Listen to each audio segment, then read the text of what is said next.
तो जो टॉपिक हम छोड़कर जाते हैं आखिर वही क्यों हमारे एग्जाम में आता है, ये आज तक है मिस्ट्री। और आज की इस वीडियो में हम लोग बात करेंगे top 10 marathon question of pharmaceutical organic chemistry.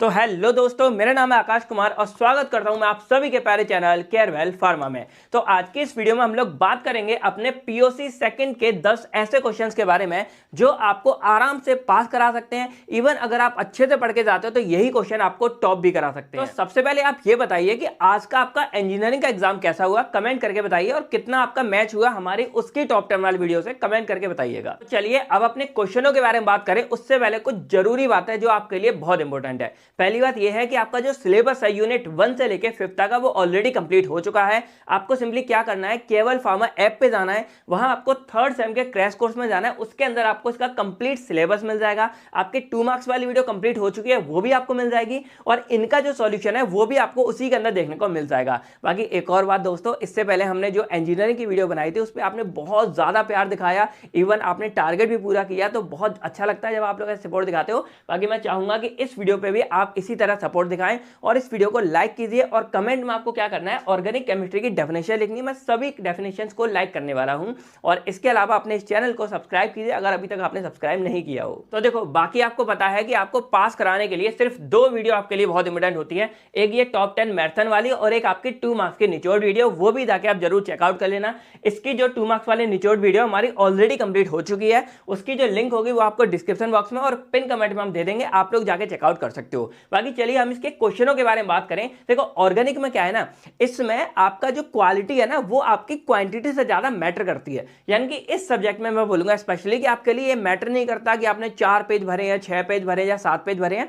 इसमें क्या मैटर करता है कि आपने कंटेंट कितना लिखा है और कंटेंट कैसा लिखा है, ये भी जो है इस सब्जेक्ट में ज्यादा मैटर करता है। तो चलिए हम इसके क्वेश्चनों के बारे में बात करते हैं और साथ में मैं थोड़ा बहुत आपको डिस्क्राइब भी करता रहूंगा, इसीलिए वीडियो को आपको जो है कंप्लीट देखना है, ठीक है। तो यहां पे अगर हम बात करें अपने पहले क्वेश्चन के बारे में, हमारा पहला क्वेश्चन क्या आता है, right analytical synthetic and other evidences in the derivation of structure of benzene. यानी कि अगर मैं सिंपल बताऊं ना, ये जो पूरा का पूरा पहला क्वेश्चन है ये हमारा स्ट्रक्चर ऑफ बेंजीन पे डिपेंड है। यानी कि जो बेंजीन है उसका स्ट्रक्चर हमारा कैसा होता है ये आप लोग जानते हो। अब स्ट्रक्चर को 3 कैटेगरी में डिवाइड, जैसे एक हमारा होता है नॉर्मल स्ट्रक्चर हो गया, फिर हमारा मॉलिक्यूलर ऑर्बिटल थ्योरी स्ट्रक्चर, फिर हमारा एक रेजोनेंस स्ट्रक्चर हो गया, तो और केमिकल स्ट्रक्चर भी हो गया जो नॉर्मल वाला था। तो यहां पे क्या होता है क्वेश्चन में कि या तो अलग से हमारे वो क्वेश्चन भी दे दिए जाते हैं, तो आप उसके लिए भी तैयार रहना। इसके अलावा मॉलिक्यूलर वाला हमारा अलग से कई बार आया है 5 नंबर में या 7 नंबर में, तो ये मान के चलो कि आपको स्ट्रक्चर वाला पूरा का पूरा क्वेश्चन अच्छे से करके जाना है।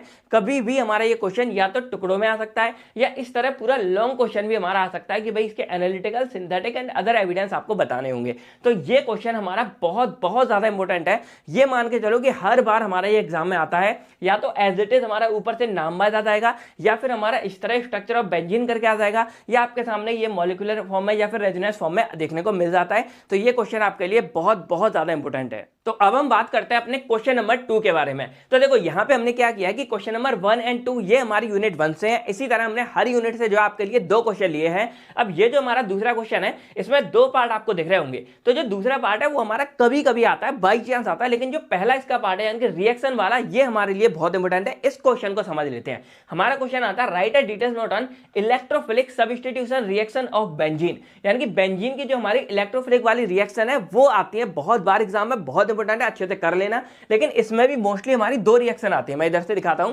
Friedel craft alkylation and Friedel Crafts acylation. ये दोनों पार्ट आप दोनों पढ़ लेना, कई बार ऐसा हुआ दोनों ही आपको दे दिए हैं, तो ये दोनों विद मैकेनिज्म आप लोग अच्छे से पढ़ लेना, ये मोस्ट इंपॉर्टेंट है। और इसके अलावा कई बार इक्का दुक्का आपके ये क्वेश्चन भी, जैसे आपका नाइट्रेशन हो गया, सल्फोनेशन हो गया, क्लोरीनेशन हो गया, ये भी आ जाते हैं। तो यही बोलूंगा कि ये वाली जो रिएक्शन है ये पूरी की पूरी आप लोग अच्छे से कर लेना। अब ये जो क्वेश्चन हमारा effect of substituent on reactivity and orientation of benzene, ये कुछ ऐसे क्वेश्चन है जो बहुत आजकल देखने को मिल रहे हैं। लेकिन बेंजीन में हमारे ऊपर के ये 2 क्वेश्चन इतने ज्यादा इंपॉर्टेंट हो जाते हैं कि इसको थोड़ा सा जो है फुटेज कम मिलता है, तो ये भी हमारा कभी कभी देखने को मिलता है। लेकिन स्टार्टिंग के 2 आपके लिए बहुत इंपॉर्टेंट हो गए। तो देखो यहाँ पे मैंने पूरी वीडियो में जैसे मोस्ट इंपॉर्टेंट हो गया ये वाला पार्ट, फिर इधर भी आपका मोस्ट इंपॉर्टेंट है, ये दोनों रिएक्शन है, और इसके अलावा इन पे भी नजर डाल लेना।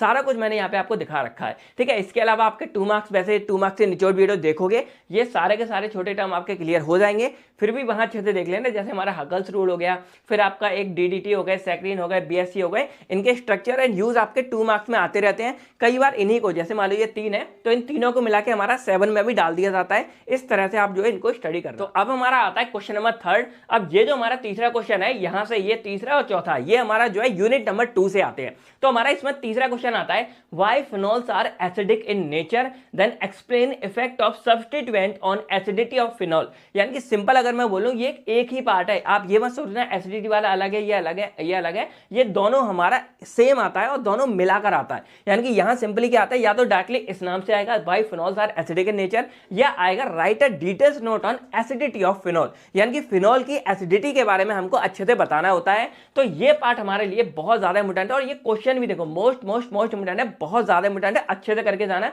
तो फिनोल्स एसिडिक क्यों होते हैं, इसके अलावा effect of substituent on acidity of phenol, phenol की एसिडिटी पे क्या इफेक्ट पड़ता है, ये दोनों पार्ट आपके लिए बहुत ज्यादा इंपॉर्टेंट है। इसके अलावा एक आध बार देखो, ये बहुत ही कम बार चांस हुआ है कि बहुत कम बार पूछा गया है, method of preparation and chemical reaction of phenol बहुत कम बार आता है। अगर आएगा तो भाई थोड़ा नजर डाल के जाना। देखो मैं इसलिए ये लिख देता हूं, 10 क्वेश्चन तो आपके मेन हो ही जा रहे हैं, लेकिन इन पे भी नजर डाल लेना अगर टाइम है, क्योंकि भाई अगर आपके पास टाइम है तो इनको भी पढ़ सकते हो, बाकी इनको तो आपको छोड़ना ही नहीं है। इसके अलावा 2 मार्क्स वाले में आप फिनोल, क्रिसोल, नेप्थोल, इनका जो स्ट्रक्चर यूजेस तो आप लोग देख ही लोगे। तो अब हम बात करते हैं अपने क्वेश्चन नंबर 4 के बारे में। तो देखो जो हमारा क्वेश्चन नंबर 4 है, इसको हमने 2 पार्ट में डिवाइड किया है। वही हमारा क्राइटेरिया है कि जो ऊपर वाला क्वेश्चन है वो हमारा बहुत बार एग्जाम में आता है, इवन इसलिए यहां पे ऐसे रखा है, और ये वाला है, ये जस्ट हमारा आ सकता है। तो क्वेश्चन हमारा किस तरह है, पहला आता है discuss basicity of amines, then explain effect of substituent on basicity of अमीन।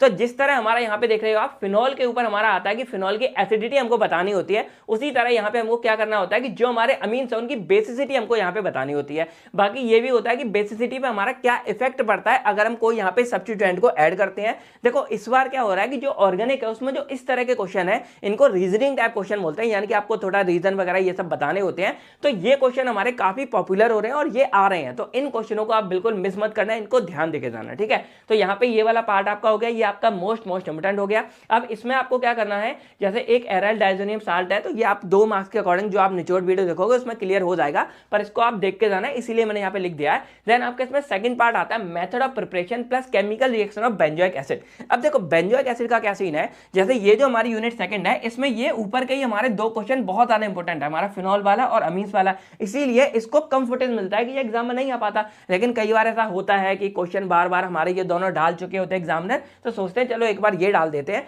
इसलिए मेरा यही कहना होगा कि आप इस पर भी जो है नजर डाल के जाना कि हमारा बेंजोइक एसिड का क्या कैसे होता है। बाकी देखो बोनस टिप ये है कि अगर बाई चांस मान लो कि बेंजोइक एसिड के लिए भी ये क्वेश्चन आ जाता है कि write acidity of benzoic acid, then explain effect of substituent on benzoic acid, तो अगर बाई चांस ऐसा आता है तो आपके लिए तो बोनस पॉइंट है ना, क्योंकि आप लोग एसिडिटी का फंडा ऑलरेडी जो है फिनोल में क्लियर कर चुके होंगे। तो अगर बेंजोइक एसिड में आता है तो वही सेम फंडा आप यहाँ पे चिपका दोगे, बस स्ट्रक्चर आपको अलग बनाना होगा, आपका ये क्वेश्चन भी हो जाएगा। तो ये था आपका क्वेश्चन नंबर 4। अब हम बात करते हैं अपने क्वेश्चन नंबर 5 के बारे में। तो ये हमारा क्वेश्चन नंबर 5 और 6 है, ये हमारी यूनिट 3 से आता है। अब देखो यूनिट 3 जो है उसका नाम हमारा लिपिड्स है, या फैट्स एंड ऑयल बोल सकते हो। अब इसमें खासियत पता है क्या है, यहाँ पे एक तो आपका कंटेंट थोड़ा कम है, यानी कि एज कंपेयर टू बाकी का कंटेंट आपका कम है, लेकिन इंपॉर्टेंट उतना ही ज्यादा है। अब यहाँ पे क्वेश्चन आप देख रहे होगे, जैसे हमारा 5th आता है डिफाइन लिपिड्स या फिर फैट्स एंड ऑयल हो गया। कई बार 2 नंबर में डिफरेंस आता है कि फैट एंड ऑयल में हमारा क्या डिफरेंस होता है। Then write fatty acid reaction. अब ये जो हमारी रिएक्शन है ना फैटी एसिड वाली, इनमें बेसिकली क्या होता है कि आपके टोटल 5 रिएक्शन है, और यहाँ पे सारी की सारी मैंने लिखी है, लेकिन मैं बता दूंगा कि एग्जाम में कैसे आती है। और लिखना इसलिए जरूरी है क्योंकि आपकी 5 एग्जाम में आती हैं। अब कैसे आती हैं, तो जैसे ये स्टार्टिंग की देख लो, ये सपोनिफिकेशन हो गई, हाइड्रोजनेशन हो गई, हाइड्रोलिसिस हो गई, तो इन तीनों को कंबाइन करके एक आपका लॉन्ग क्वेश्चन 10 मार्क्स में बना देंगे। या हो सकता है आपके लिए 2, मान लो सपोनिफिकेशन हो गई, हाइड्रोलिसिस हो गई, ये दोनों कंबाइन करके आपका एक 7 मार्क्स में क्वेश्चन बना दिया। तो इस तरह आपके ये रिएक्शन आ रही है, इसीलिए ये क्वेश्चन आपके लिए मोस्ट इंपोर्टेंट हो जाता है। अब यहाँ पे अगर मैं आपको दिखाऊं तो कौन कौन सी रिएक्शन बहुत ज्यादा इंपोर्टेंट है,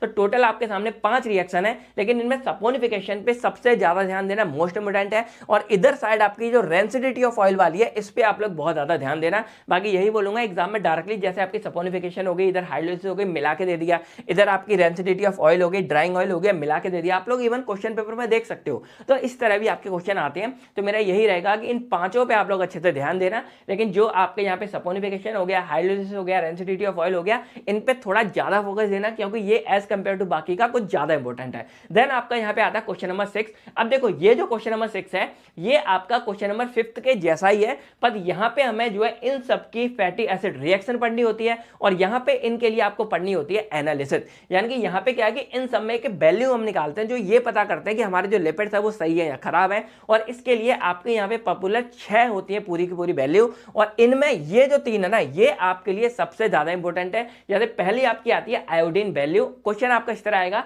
राइट मेथड ऑफ एनालिसिस या फिर determination of fats and oil, यानी कि इनको आपको डिटरमाइन करना है, जिसमें सबसे ज्यादा इंपॉर्टेंट आपकी आती है आयोडीन वैल्यू, देन आपकी आती है सपोनिफिकेशन वैल्यू, देन आपकी आती है एसिड वैल्यू। और इनकी खासियत यह है कि ये अलग से, इवन एक बार तो ऐसा हुआ था कि आपका आयोडीन वैल्यू वाला जो पार्ट है वो अकेला ही 10 मार्क्स में आ गया था। बच्चे बोले सर अब इसको पूरा कैसे करेंगे, तो जो मैंने आपको स्टार्टिंग में बताया था कि यहाँ पे आपका कंटेंट ज्यादा मैटर करता है, बाकी अगर बिल्कुल ही मान लो 10 मार्क्स में 2 ही पेज बन रहे हैं तो थोड़ा आप जो है आयोडीन जो ऊपर था उन सब मतलब फैट्स एंड ऑयल के बारे में, लिपिड्स के बारे में, टाइप्स के बारे में ये सब लिख सकते हो। देन आप आयोडीन वैल्यू के बारे में, इसका मेथड कैसे होता है, क्या वैल्यू निकलता है, सारा कुछ आप लिख सकते हो, आपका यहाँ पे कंप्लीट हो जाएगा। तो ये हो गया। बाकी कई बार ऐसा होता है, इसीलिए ये होता है मोस्टली कि आपका कंबाइंड फॉर्म में आता है, जैसे मान लो कि आयोडीन वैल्यू एसिड वैल्यू दोनों आ गई एक क्वेश्चन में, देन आपका ये 5-5 नंबर के अकॉर्डिंग आराम से हो जाता है। तो ये 3 आपके लिए मोस्ट इंपोर्टेंट है, इनको अच्छे से आप लोग करके जाना, आयोडीन वैल्यू को, सपोनिफिकेशन वैल्यू को एंड एसिड वैल्यू को। अब इनके अलावा जो ये वाले हैं देखो ये आते हैं लेकिन इतने ज्यादा पॉपुलर नहीं है ना, इतने ज्यादा एग्जाम में आते हैं, जैसे ईस्टर वैल्यू हो गया, एसिटाइल वैल्यू हो गया, आरएम वैल्यू हो गया,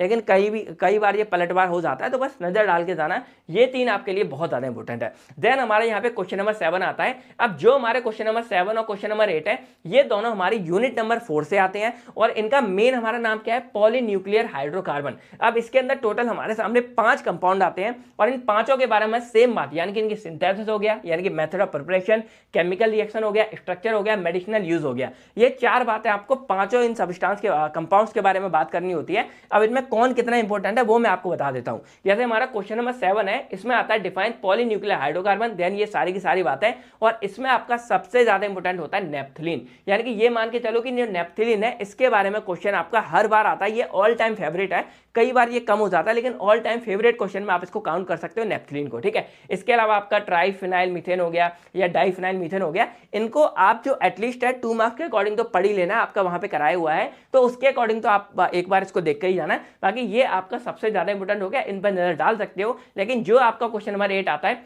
ये आपके लिए मोस्ट इंपॉर्टेंट हो जाता है, क्योंकि अब ये हो रहा है कि नेप्थलीन आपका कम आ रहा है, लेकिन जो आपका एंथ्रासीन हो गया, जो आपका फिनांथ्रीन हो गए, ये क्वेश्चन बहुत बार आ रहे हैं, तो इनको आप लोग जो है अच्छे से करके जाना। कई बार तो ऐसा भी होता है कि जैसे ये जो टॉपिक है ना, इनके डेरिवेटिव वगैरह भी आते हैं, लेकिन इतना ज्यादा डीप में आप नहीं कर पाओगे। सिंपल आपको क्या करना है, एंथ्रासीन और फिनांथ्रीन इन दोनों के बारे में अच्छे से पढ़ लेना, ये बहुत ज्यादा इंपॉर्टेंट टॉपिक है। तो यहाँ पे अगर देखा जाए तो आपका नेप्थलीन वाला हो गया, ये डिटेल्स में देख लेना, देन आपका यहाँ पे एंथ्रासीन और फिनांथ्रीन, ये दोनों टॉपिक को आप लोग अच्छे से जो है करके जाना। अब हमारे सामने आता है यहाँ पे क्वेश्चन नंबर 9 एंड 10, और ये दोनों क्वेश्चन हमारी यूनिट नंबर 5 से है। और यहाँ पे जो हमारा क्वेश्चन नंबर 9 है ये सभी में ये मान के चलो कि सबसे ज्यादा इंपॉर्टेंट है, और एग्जाम में जो है मोस्टली टाइम ये वाला क्वेश्चन आपको देखने को मिल ही जाता है। तो यहाँ पे हमारा क्वेश्चन आता है define cycloalkane then write down different theory of stability of cycloalkane. यानी कि ये जो हमारे साइक्लोएल्केन्स है इनकी थ्योरी ऑफ स्टेबिलिटी के ऊपर क्वेश्चन बहुत बार आता है, और इसके अंदर टोटल हमारे सामने 3 थ्योरी आती है। पहली आती है Baeyer strain theory and its limitation, इसके लिमिटेशन भी आते हैं। देन हमारे सामने आती है सेस्से-मोहर थ्योरी, इसको हम थ्योरी ऑफ स्ट्रेनलेस रिंग नाम से भी जानते हैं, तो कई बार इस नाम से भी ये आ जाती है। देन हमारी थर्ड आती है कुल्सन एंड मोफिट मॉडिफिकेशन थ्योरी, ये थोड़ा सा बहुत मॉडिफिकेशन था, बहुत ज्यादा ब्रॉड थ्योरी नहीं थी। तो यहाँ पे अगर देखा जाए ये तीनों की तीनों थ्योरी हमारे लिए बहुत ज्यादा इंपॉर्टेंट है, जिसमें जो पहली वाली बेयर स्ट्रेंथ थ्योरी है ये तो मान के चलो कि भाई हर बार आते एग्जाम में बहुत ज्यादा, ये मानो कि किस्मत खराब होगी तब एक आध बार नहीं आएगी, वरना हर बार जो है ये वाली थ्योरी आपको एग्जाम में देखने को मिलेगी। बाकी देखो आप लोग अगर यूट्यूब पर हमारी वीडियोस देख रहे होगे वन शॉट वाली जो न्यू वाली है, मैं यही बोलूंगा कि जो थर्ड सेम है उनके लिए आप थोड़ा न्यू वीडियो को प्रेफर कीजिए, क्योंकि हमने सबसे पहले जब स्टार्टिंग की थी वो थर्ड सेम से की थी, तो उस टाइम इतनी क्वालिटी और थोड़ी बहुत मिस्टेक भी आपको मिल जाती हैं। तो जो हमारे न्यू वीडियोज है जिसपे आपको वन शॉट क्रैश कोर्स ये लिखा हुआ मिलेगा, वो न्यू वीडियोज है, आप उन्हीं को प्रेफर कीजिए, और उसके अंदर आपका सब कुछ हमने अच्छे से क्लियर किया है। तो उसकी जो यूनिट 1 से लेकर 3rd तक का पार्ट है वो आपको यूट्यूब पर मिल जाएगा। जो आपकी यूनिट नंबर 4th है 5th है वो सिर्फ और सिर्फ आपको ऐप के अंदर मिलती है। यानी कि आपको सिंपली क्या करना है, केयरवेल फार्मा ऐप पे जाना है, क्रैश कोर्स के अंदर जाना है और वहां पे जाके आपको कंप्लीट वीडियोस विद पीडीएफ सारा कुछ आपको देखने को मिल जाएगा और इवन इनका सॉल्यूशन भी जो है आपको उन्हीं के अंदर देखने को मिलेगा। तो क्वेश्चन नंबर 9 से आपको यहाँ पे क्लियर हो चुका होगा। तो ये तीनों ही थ्योरी मैं बोलूंगा बहुत ज्यादा इंपॉर्टेंट है। इवन कई बार तो ऐसा हुआ है कि भाई दो थ्योरी, यानी कि इसी में से कोई भी दो थ्योरी कंबाइन करके दे दी। जैसे एक पेपर में आपकी आई थी बेयरस्टेन थ्योरी और साथ में आपको कुलसन एंड मॉफिट मॉडिफिकेशन थ्योरी भी बतानी थी, ठीक है। तो ये आपका पार्ट हो गया। तो ये तीनों को मैं बोलूंगा अच्छे से करके जाना है। बाकी इसी का एक और वर्जन हमारा क्वेश्चन नंबर 10 में आता है, right reactions of cyclopropane and cyclobutane. तो ये क्वेश्चन भी अभी लेटेस्ट देखने को मिल रहा है कि बहुत बार एग्जाम में आ रहा है। तो यही बोलूंगा इसको भी करके जाना। बाकी यही है, देखो इस यूनिट में क्या है कि ये वाला पार्ट इतना ज्यादा इंपॉर्टेंट है कि इस पर नजर कम ही जाती है। तो इस पार्ट को ज्यादा अच्छे से करके जाना। तो अब अगर एक बार देखा जाए आपके कौन कौन से क्वेश्चन कितने ज्यादा इंपॉर्टेंट हो जाते हैं, तो अगर मैं आपको स्टार्टिंग से दिखाता हूं तो यहां पे जो हमारा पहला क्वेश्चन था इसमें आपका आता है analytical synthetic and other evidence in the derivation of structure of benzene. यानी कि ये वाला क्वेश्चन तो बहुत इंपॉर्टेंट हो गया। इसमें सिंपली आपको जो है स्ट्रक्चर ऑफ बेंजीन के बारे में बताना होता है, या तो पूरा कंबाइंड आ जाएगा इस तरह, या आपके सामने जो अलग अलग स्ट्रक्चर है, केमिकल स्ट्रक्चर, मॉलिक्यूलर रेजोनेंस, इस तरह आपका क्वेश्चन आता है। सेकंड में आपको यहाँ दो क्वेश्चन पार्ट मिलते हैं, लेकिन जो इलेक्ट्रोफिलिक सब्स्टिट्यूट रिएक्शन है जिसमें आपकी फ्रीडल क्राफ्ट एल्काइलेशन एसाइलेशन आता है, ये पार्ट बहुत ज्यादा इंपॉर्टेंट है, इसको करके जाना। या फिर यहाँ पे थोड़ा नजर डाल लेना कि effect of substituent on reactivity and orientation of benzene, ये हमारा क्या होता है। कई बार इसी को जो है मोनो बेंजीन या मोनो सब्स्टिट्यूट करके बोल देते हैं। तो वही है कि सब्स्टिट्यूट अगर हम केवल एक लगाएंगे मोनो हो गया, तब क्या इफेक्ट पड़ेगा। तो ऐसे क्वेश्चन थोड़ा घुमा के हमारे दे दिए जाते हैं। इसके अलावा जैसे हमारे यहाँ पे 2 मार्क्स के अकॉर्डिंग देख लेना। देन हमारा थर्ड हो गया फिनॉल वाला, और फिनॉल की एसिडिटी के ऊपर बहुत बार क्वेश्चन आता है, मोस्ट इंपोर्टेंट है, ये देख लेना। देन यहाँ पे हमारी अमीन्स की बेसिसिटी के ऊपर क्वेश्चन आता है, ये देख लेना। देन यहाँ पे हमारी ये 3 वैल्यू को बहुत अच्छे से करके जाना है। इसके अलावा द रेंसिटिविटी ऑफ ऑयल वाला देख लेना, ड्राइंग वाला भी इससे कनेक्टेड है, तो ये भी आप देख लेना। देन यहाँ पे अगर देखा जाए तो ये 3 वैल्यू आपके लिए बहुत इंपॉर्टेंट है, अलग से डिटेल्स में पढ़ लेना क्योंकि ये हमारी अलग से भी आ जाती हैं और इन पर नजर डाल लेना। और इधर आपका नेफ्थलीन हो गया, इधर आपका एंथ्रासीन एंड फिनेंथ्रीन हो गया, ये देख लेना। और देन इधर देखा जाए आपकी ये 3 थ्योरी हो गई। तो अब अगर मोटा मोटा देखा जाए तो आपके 10 क्वेश्चन बेसिक हैं, लेकिन इनके अंदर आपको ये एक पार्ट ध्यान से देना है, एक ये पार्ट देना है, एक ये पार्ट देना है, फिर इधर आपको ये देना है, देन आपको इधर ये वाला देना है, देन आपको यहाँ पे ये देना है, और इधर आपको ये हो गया फिनॉल वाला, और इधर आपकी ये रिएक्शन हो गई, और इधर आपका ये वाला हो गया स्ट्रक्चर वाला। तो ये थे टोटल आपके जो है पीओसी सेकंड के मोस्ट इंपोर्टेंट क्वेश्चन। अगर आप इतना करके जाते हो तो आप आराम से जो है पास हो जाओगे। और अगर आप सारा का सारा पार्ट देख के जा रहे हो, सारा का सारा करके जा रहे हो, तो आप आराम से टॉप भी कर सकते हो। ये इतने ज्यादा इंपॉर्टेंट क्वेश्चन है हमारे। होप दोस्तों अब आपके जो है सारे के सारे डाउट क्लियर हो चुके होंगे, आपको क्वेश्चन समझ आ चुके होंगे। अगर अभी भी आपको कोई डाउट है तो आप लोग कमेंट करके पूछ सकते हो। इस वीडियो को लाइक करना है और सिंपली आपको कमेंट में जो है ऑर्गेनिक केमिस्ट्री की डेफिनेशन बतानी है। बाकी आपको पता है कि अब आपको क्या करना है, केयरवेल फार्मा ऐप पे जाना है, वहां पे क्रैश कोर्स के अंदर जाओगे, आपको इसका सॉल्यूशन भी मिल जाएगा। और ये नए वाले थोड़े क्वेश्चन है, इसकी पीडीएफ भी मैं जो है वहां पे अपलोड कर दूंगा, आप लोग जाके चेकआउट कर सकते हो। तो मिलता हूं मैं आपसे बहुत नेक्स्ट वीडियो में। Thank you, take care. आप सभी लोग अपना अपनी फैमिली का ध्यान रखेगा। बाय बाय दोस्तों, जय Hind, all the best for exam.